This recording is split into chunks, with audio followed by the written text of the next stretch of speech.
Welcome to my new blog. ಎಲ್ಲರೂ ಹೇಗಿದ್ದೀರಾ? ಚೆನ್ನಾಗಿದ್ದೀರಾ ಅಂತ ನಾನು ಅಂದ್ಕೊಂಡಿದ್ದೀನಿ. ನಾನು ಕೂಡ ತುಂಬ ಚೆನ್ನಾಗಿದ್ದೀನಿ. ಸ್ವಲ್ಪ ಫೀವರ್ ಇತ್ತು, ಆದ್ರೂ ಪರವಾಗಿಲ್ಲ ಅಂತ ಹೇಳ್ಬಿಟ್ಟು ಅಡ್ಜಸ್ಟ್ ಆದೆ. ಇವಾಗ ಎದ್ದು ಹಾಸಿಗೆಲ್ಲ ಮಡ್ಚುತ್ತಾ ಇದ್ದೀನಿ. ನಮ್ಮ ಮನೆಯವರ ರೂಮಲ್ಲಿ ಮಲ್ಕೊಂಡಿದ್ರು, ಯಾಕಂದರೆ ನನ್ನ ಮಗ ಮಲ್ಗಲ್ಲ ರೂಮಲ್ಲಿ, ಅದಕ್ಕೆ ನಾನು ನನ್ನ ಮಗ ಇಲ್ಲೇ ಮಲ್ಕೊತೀವಿ.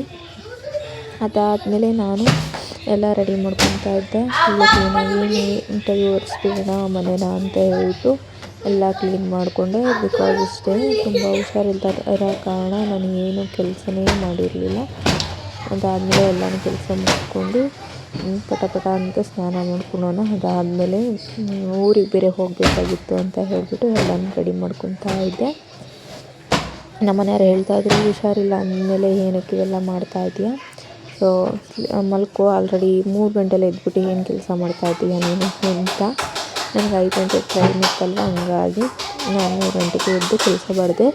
ಸ್ವಲ್ಪ ಮನೆ ಮುಂದೆ ರಂಗೋಲಿ ಹಾಕಿ ಆಚೆಗಡೆ ಹೋಗಿ ನೋಡಿದರೆ ಫುಲ್ಲು ಭಯಾನಕರವಾಗಿ ಮಳೆ ಬರ್ತಾಯಿತ್ತು.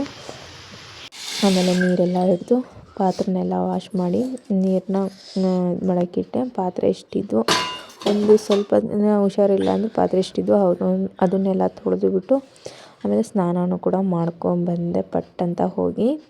ಅದಾದಮೇಲೆ ಹೇರ್ ಫಾಲ್ ಆಗೋದ್ರಿಂದ ಸ್ವಲ್ಪ ಜಾಸ್ತಿನೇ ಹೇರ್ ಫಾಲ್ ಆಗ್ತಾಯಿದೆ. ಟ್ಯಾಬ್ಲೆಟ್ಸ್ ಎಲ್ಲ ತೊಗೊತಾ ಇದ್ದೀನಲ್ವ, ಅದಕ್ಕೋಸ್ಕರ. ಅದಾದಮೇಲೆ ನಾನು ತಲೆ ಎಲ್ಲ ಒರೆಸ್ಕೊಳೋಣ, ಲೇಟಾಗಿತ್ತಲ್ವ ಅಂತ ಹೇಳಿಬಿಟ್ಟು ತಲೆ ಎಲ್ಲ ಒರೆಸ್ಕೊಳೋಣ ಅಂತ ಹೇಳಿ ಅದಾದಮೇಲೆ ಟವಲ್ ಆಚೆ ಹಾಕಿ ಒಣಾಕ್ಬಿಟ್ಟು ಬಂದೆ. ನನ್ನ ಮಗ ಹೇಳಿದ, ಇನ್ನೊಂದು ಸ್ವಲ್ಪ ಹೊತ್ತು ಮಲ್ಕೊ ಮಮ್ಮಿ ನನ್ನ ಜೊತೆ ಅಂತ. ಎದ್ದಿದ್ದ ಆಲ್ರೆಡಿ. ಮತ್ತು ಎದ್ದುಬಿಟ್ಟು ನಮ್ಮ ಮನೆಯವರು ಕಾರ್ನ ಬುಕ್ ಮಾಡಿಕೊಟ್ರು. ಅದಾದಮೇಲೆ ಕಾರ್ನ ಬುಕ್ ಮಾಡಿಕೊಟ್ರೆ ನಾನು ಹೊರಟೆ. ಸೊ ಎಲ್ಲಿಗೆ ಹೊರಟೆ ಅಂತಂದರೆ, ನಾನು ಊರಿಗೆ ಹೋಗ್ಬೇಕಾಗಿತ್ತು. ಅದಕ್ಕೆ ಹಾಗೇ ಇದೊಂದು ಇನ್ಸಿಡೆಂಟ್ ಆಯಿತು, ಅದನ್ನು ಕೂಡ ವೀಡಿಯೋ ಹಾಕಿದ್ದೀನಿ, ನೋಡ್ಬೋದು. ಹಂಗೆ ಸ್ಪೀಡಲ್ಲಿ ಹೋಗ್ಬಿಟ್ಟು ಹಂಗೆ ಆಕ್ಸಿಡೆಂಟ್ ಮಾಡ್ಕೊಂಡ್ಬಿಟ್ಟವನೇ ಮಾವನ ಮಗನೇ. ಸೊ ಸ್ಪಾಟಲ್ಲಿ ಔಟ್ ಆಗಿರಲಿಲ್ಲ. ಆದಮೇಲೆ ಸ್ವಲ್ಪ ಹೇಟಾಗಿದೆ ಅಂತ ಹೇಳ್ಬಿಟ್ಟು ಹಾಸ್ಪಿಟ್ಲಿಗೆ ತೋರಿಸಿದ್ರೆ ತುಂಬ ಸೀರಿಯಸ್ ಆಗಿ ಅಲ್ಲೇ ತೀರ್ಕೊಂಡ್ಬಿಟ್ಟ ಅವನು. ಅದಕ್ಕೆ ಹೇಳೋದು, ಯಾರಾದರೂ ಗಾಡಿ ಓಡಿಸ್ಲಿ, ನನ್ನ ತಮ್ಮನೇ ಆಗಲಿ ಅಣ್ಣನೇ ಆಗಲಿ, ನನಗೆ ಗೊತ್ತಿಲ್ಲದವರೇ ಇದ್ರೂ ಪರವಾಗಿಲ್ಲ, ನಾನು ಹೇಳೋದಿಷ್ಟೇ, ಸ್ವಲ್ಪ ಗಾಡಿನ ನೋಡ್ಕೊಂಡು ಓಡಿಸಿ ಅಂತ. ನೋಡಿ ಎಷ್ಟು ಪ್ರಾಬ್ಲಮ್. ಅವರೇನೋ ಹೋಗ್ಬಿಡ್ತಾರೆ, ಮನೇಲಿ ಇರೋರಿಗೆ ಅಲ್ವಾ ತುಂಬ ಕಷ್ಟ ಆಗುತ್ತೆ. ಸೊ ಯಾರಾದರೂ ಗಾಡಿ ಓಡಿಸೋರು ಸ್ವಲ್ಪ ನಿಧಾನವಾಗಿ ಓಡಿಸಿ ಅಂತ ನಾನು ನಿಮ್ಮ ಹತ್ರ ಬೇಡ್ಕೊತಾ ಇದ್ದೀನಿ. ನಿಮಗೇನಾದರೂ ಆದರೆ ನಿಮ್ಮ ಮನೇಲಿರೋರು ತಂದೆ ತಾಯಿ, ಸಂಬಂಧಿಕರಿಗಿಂತ ಜಾಸ್ತಿ ಅಣ್ಣ ತಮ್ಮಂದಿರು, ಅಕ್ಕ ತಂಗಿಯಂದಿರು, ಅವರೇ ತಾನೇ ತುಂಬ ನೋವು ಪಡೋದು, ಹೌದಲ್ವಾ? ಅದಕ್ಕೋಸ್ಕರ ಇದು 2 ದಿನ ಮುಂಚೆನೇ ಆಗಿತ್ತು. ನಾನು ಹಾಕಿರಲಿಲ್ಲ, ಬಿಕಾಸ್ ಒಂದು 2 ದಿನ ಅಂತಂದರೆ ಒಂದು 4-5 ಡೇಸ್ ಮೇಲೇ ಆಯಿತು. ಆದರೆ ನನಗೆ ಹೇಳ್ಕೊಳಕ್ಕಾಗ್ತಾ ಇರಲಿಲ್ಲ, ಹಂಚ್ಕೊಳಕ್ಕಾಗ್ತಾ ಇರಲಿಲ್ಲ. ಈ ವಿಷಯನ ಕೇಳಿಬಿಟ್ಟು ನನಗೆ ಇವಾಗ್ಲೂ ಅಳು ಬರ್ತಾಯಿದೆ. ನೆಕ್ಸ್ಟ್ 18 to 20 ಇಯರ್ಸ್ ಒಳಗಿರೋರು ಅಷ್ಟು ವರ್ಷ ಕಷ್ಟಪಟ್ಟು ಓದಿಸಿ ಬೆಳೆಸಬೇಕು ಅಂತ ಎಷ್ಟೊಂದು ಆಸೆ ಇಟ್ಕೊಂಡಿರ್ತಾರೆ. ಇವರು ಏನೋ ಮಾಡೋದಕ್ಕೋಗಿ ಏನೋ ಒಂದು ಮಾಡ್ಕೊಂಡ್ಬಿಟ್ಟು ಎಲ್ಲರಿಗೂ ಪ್ರಾಬ್ಲಮ್ ಆಗಿಬಿಡುತ್ತೆ. ಅವರೆಲ್ಲ ಎಷ್ಟೊಂದು ಕಿರ್ಚುತ್ತಾ ಇದ್ರೂ ಯಾರೂ ಬಂದು ಹೆಲ್ಪ್ ಮಾಡಲಿಲ್ಲ ಅನಿಸುತ್ತೆ ಮೋಸ್ಟ್ಲಿ. ಅದಾದಮೇಲೆ ಮಳೆನೂ ಬಂತು, ನನ್ನ ಮಗನೂ ಮಲ್ಕೊಂಡ. ಆಮೇಲೆ ನಾನು ಸ್ನಾನ ಮಾಡ್ಕೊಂಬಂದಿದ್ದೆನಲ್ಲ, ನನ್ನ ಫೇಸ್ ನೋಡ್ತಾ ಇರ್ಬೋದು ಹೆಂಗೆ ಆಗ್ಬಿಡ್ತು. ಮತ್ತು ಡ್ರೆಸ್ಸು ಇವೆಲ್ಲ ಕ್ಲೀನ್ ಮಾಡಿಕೊಂಡು ಪಾತ್ರೆ ಎಲ್ಲ ವಾಶ್ ಮಾಡಿ, ಮತ್ತು ಇದನ್ನು ಇಷ್ಟೊಂದೆಲ್ಲ ಪಾತ್ರೆ ವಾಶ್ ಮಾಡಿ ನನಗೆ ಟಯರ್ಡ್ ಆಗಿಬಿಡ್ತು. ಅದಾದಮೇಲೆ ನಮ್ಮ ಮನೆಯವ್ರಿಗೆ ಹೇಳ್ತಾ ಇದ್ದೆ, ಸರಿ ಕಾರ್ ಬುಕ್ ಮಾಡಿಬಿಡು, ಬಟ್ಟೆ ಒಣಾಕ್ಬಿಟ್ಟು ನಾನು ಹೋಗ್ಬಿಟ್ಟು ಬರ್ತೀನಿ ಅಂತ. ಅದಾದಮೇಲೆ ನಮ್ಮ ಮನೆಯವರು ಮೆಜೆಸ್ಟಿಕ್ಕಿಗೆ ಕಾರ್ನು ಕೂಡ ಬುಕ್ ಮಾಡ್ತಾಯಿದ್ರು. ನಾನು ಇವೆಲ್ಲ ಬಟ್ಟೆ ಎಲ್ಲ ತೆಗೆದುಬಿಟ್ಟು ಒಣಾಕ್ಬಿಡೋಣ ಒಣಾಕೋಣ ಅಂತೇಳಿ ಎಲ್ಲ ಬಕೆಟಿಗೆ ಹಾಕ್ಕೊತಾ ಇದ್ದೀನಿ. ನಾನು ವಾಷಿಂಗ್ ಮಿಷಿನ್ ಇರೋದ್ರಿಂದ ನನಗೆ ಸ್ವಲ್ಪ ಹೆಲ್ಪ್ಫುಲ್ ಆಗಿದೆ. ಯಾಕಂತಂದರೆ ನನಗೆ ಬ್ಯಾಕ್ ಪೇಯ್ನ್ ಬರುತ್ತೆ, ನೆಕ್ ಪೇಯ್ನ್ ಬರುತ್ತೆ ಬಟ್ಟೆ ವಾಶ್ ಮಾಡಿದರೆ. ಅದಕ್ಕೋಸ್ಕರ ವಾಷಿಂಗ್ ಮಿಷಿನ್ ನಾನೇ ಬೈ ಮಾಡಿದ್ದು. ಬಿಕಾಸ್ ನಾನು ಫುಲ್ ಕ್ಯಾಶ್ ಕೊಟ್ಟು ತೊಗೊಳ್ಲಿಲ್ಲ, EMIಲೇ ಬೈ ಮಾಡಿದ್ದು. ತುಂಬಾ ಈಸಿ ಆಯಿತು ನಾನು ಇದು ತೊಗೊಳೋದಕ್ಕೆ. ನನಗೆ ಯಾರ್ಯಾರು ಹೆಲ್ಪ್ ಮಾಡಿದರು ಇದು ತೊಗೊಳ್ಬೇಕು ಅಂತಂದರೆ, ನಮ್ಮ ಅಕ್ಕ, ನನ್ನ ಫ್ರೆಂಡು, ಅವರೆಲ್ಲ ಹೆಲ್ಪ್ ಮಾಡಿದರು. ಪ್ಲೀಸ್ ನೀನೊಂದು ವಾಷಿಂಗ್ ಮಿಷಿನ್ ತೊಗೊಂಡ್ಬಿಡು, ನಿನಗೆ ಟಯರ್ಡ್ ಆಗುತ್ತೆ, ಅಲ್ಲಿ ಕೆಲಸ ಮಾಡ್ಕೊಂಡು ಇಲ್ಲಿ ಕೆಲಸ ಮಾಡ್ಕೊಬೇಕು, ಮಗುನೂ ನೋಡ್ಕೊಬೇಕು ಅಂತ. ಸೊ ಇಷ್ಟ ಆಗಿತ್ತು. ಅದಾದಮೇಲೆ ಚಳಿ ಆಗುತ್ತೆ ಅಂತ ಹೇಳ್ಬಿಟ್ಟು ಮತ್ತು ಸ್ವಲ್ಪ ಹೊತ್ತು ಮಲ್ಕೊಂಡೆ. ಹಿಂಗಿದ್ದವಳು ಹಿಂಗಂತ ಹೋಗಿ ಪಟ್ಟಂತ ಹಿಂಗೆ ಮತ್ತೆ ರೆಡಿ ಆಗಿಬಿಟ್ಟು ಬಂದೆ. ತಲೆ ಕೂದಲು ಒಣಗಿರ್ಲಿಲ್ವಲ್ಲ, ಅದಕ್ಕೋಸ್ಕರ. ಅದಾದಮೇಲೆ ಹೇರ್ ಫಾಲ್ ಆಗೋಕ್ಕೆ ಸ್ಟಾರ್ಟ್ ಆಗಿಬಿಟ್ಟಿದೆ ಅಂತ ಹೇಳಿದ್ನಲ್ಲ, ತುಂಬಾ ಹೇರ್ ಫಾಲ್ ಆಗ್ತಾಯಿತ್ತು. ಅದನ್ನು ಕೂಡ ನೀಟಾಗಿ ನೋಡ್ತಾ ಇದ್ದೆ, ಯಾವುದು ಏನು ಹಚ್ಚಿದ್ರೆ ಹೇರ್ ಫಾಲ್ ಕಮ್ಮಿ ಆಗುತ್ತೆ ಅಂತ. ಅದಾದಮೇಲೆ ಆಚೆಗಡೆ ನೋಡ್ತೀನಿ, ಇಷ್ಟು ಕತ್ತಲೆ ಇತ್ತು. ಆವಾಗಲೇ ನಾನು ರಂಗೋಲಿ ಬಿಡಿಸ್ಬೇಕಾದ್ರೆ ಕತ್ತಲೆ ಇತ್ತು, ಮಳೆನೂ ಬರ್ತಾಯಿತ್ತು. ಆವಾಗ ನಾನು ಆಚೆಗಡೆ ಲೇಟ್ ಹಾಕ್ಕೊಂಡಿದ್ದೆ. ಇವಾಗ ಆಚೆಗಡೆ ಲೇಟ್ ಹಾಕಿಲ್ಲ, ಎಷ್ಟೊಂದು ಕತ್ತಲೆ ಅನ್ನಿಸ್ತಾ ಇದೆ. ಅದಾದಮೇಲೆ ನಾನು ರೆಡಿ ಆಗೋಣ ಅಂತ ಹೇಳ್ಬಿಟ್ಟು ರೆಡಿ ಆಗ್ತಾ ಇದ್ದೆ. ನಮ್ಮ ಮನೆಯವರು 3 ಗಂಟೆಗೆ ಎದ್ದು ಏನು ಮಾಡ್ತಾ ಇದೀಯ ನೀನು, ಸ್ನಾನ ಮಾಡ್ಕೊತಾ ಇದ್ದೀಯ ಎಷ್ಟೊತ್ತಿಗೆ ಎದ್ಬಿಟ್ಟು, ಏನಾದರೂ ಆದರೆ ಏನು ಹೆಚ್ಚು ಕಮ್ಮಿ ಅಂತ ನನಗೆ ನಿದ್ದೆ ಬರ್ತಾಯಿದೆ. ಎಡಿಟ್ ಮಾಡೋಕ್ಕೂ ಆಗ್ತಾಯಿಲ್ಲ, ವಾಯ್ಸ್ ಮೇಕವರ್ ಕೊಡೋಕ್ಕೂ ಕೂಡ ಆಗ್ತಿಲ್ಲ, ಗಂಟ್ಲು ನೋವಾಗ್ಬಿಟ್ಟಿತ್ತು. ನೋಡಿ ನನ್ನ ಮಗ ಎಷ್ಟು ಇದು ಅಂತಂದರೆ, ಅಮ್ಮ ಮಲ್ಕೊಳಮ್ಮ ಇನ್ನೊಂದು ಸ್ವಲ್ಪ ಹೊತ್ತು ನನ್ನ ಜೊತೆ ಅಂತೇಳ್ಬಿಟ್ಟು ಮಲಗಿಸ್ಕೊತಾ ಇದ್ದಾನೆ.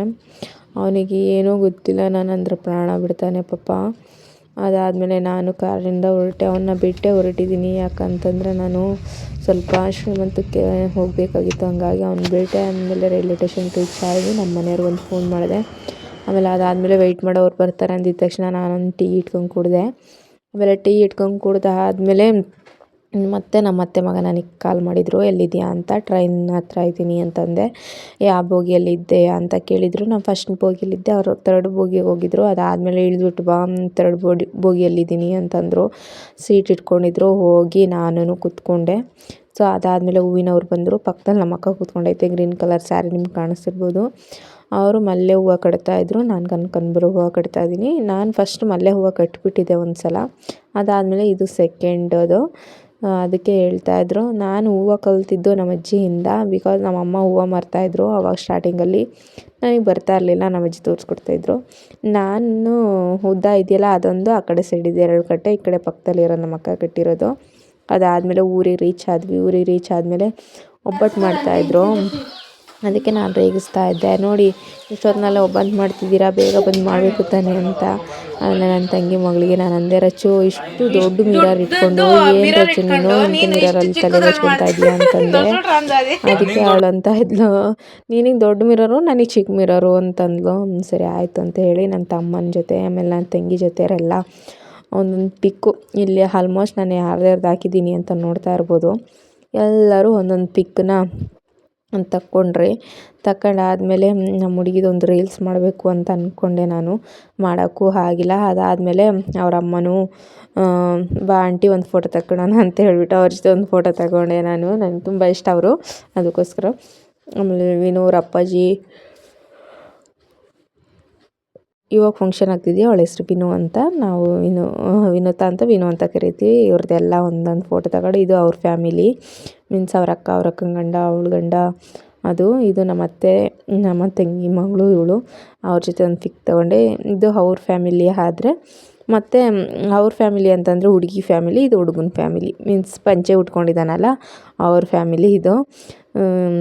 ನೋಡ್ತಾ ಇರ್ಬೋದು, ಇವರಿಬ್ಬರು ಗಂಡ ಹೆಂಡತಿ. ಸೆಂಟ್ರಲ್ಲಿರೋದು ನಮ್ಮ ಚಿಕ್ಕದ ಅತ್ತೆ ಮಗನ ಹೆಂಡ್ತಿ. ನಾನು ನಮ್ಮ ಅಪ್ಪಾಜಿಗೆ ಫೋಟೋ ತೆಕ್ಕೊಳ್ಳೋಂತೆ ನಡಿ ಅಂತ ಕಳಿಸ್ತಾ ಇದ್ದೀನಿ. ನಮ್ಮ ಅಪ್ಪ ಬರೋಂಗೆ ಇಲ್ಲ. ಅದಾದರೂ ನಾನು ಬಿಡ್ತೀನ, ನಮ್ಮ ಅಪ್ಪನ ಎಳ್ಕೊಂಡು ಹೋಗಿ ಒಂದು ಫೋಟೋ ತೆಗೆಸ್ಕೊಂಡೆ.